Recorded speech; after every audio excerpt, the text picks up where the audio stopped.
What you see here is $10,000 on the table. You can take this money as a loan, but I will charge you a little bit of interest rate. Like most people, you take the money and you go buy a nice car. But in 10 years, it's time to pay me back. And because of interest rates, now you owe me $20,000 and not 10. You will say, I don't have money to give you. And if you don't, I take your car and a piece of your house.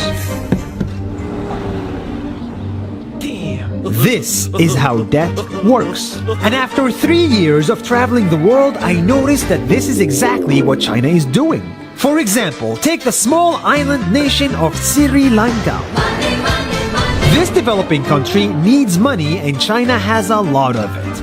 So Sri Lanka took billions of dollars in Chinese loans. It was easy money just there to be taken.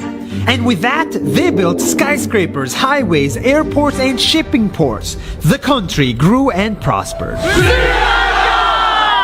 But few years later, this easy money came with interest rates, and Sri Lanka was so much in debt that it couldn't pay back China its money. And the only way out was to give China control of what they had built. In other words, Sri Lanka lost a piece of its home to China because of debt. This is the Chinese money trap. And it's a real thing I saw all over the world.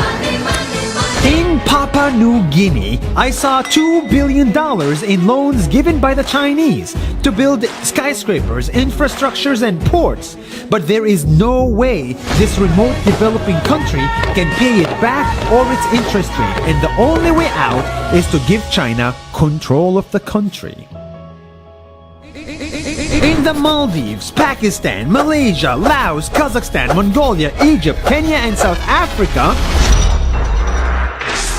the same thing is happening, and many countries are struggling to pay back Chinese loans. If you look closely, all these infrastructure projects like highways, ports, and bridges connect to China through the sea or through the land to form something far bigger, far more powerful than just a bridge. A new Silk Road.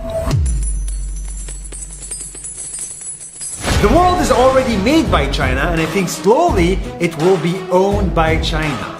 Don't get me wrong, building bridges, ports, highways, and airports is a great thing for the people and the country, but they come at a very high cost. And when these countries can't pay back the loans, these countries will lose their homes. One thing my parents had taught me is that there's no such thing as a free lunch or a free ride. So if we're not careful with our money or other people's money, then we better start learning Chinese. 下周见。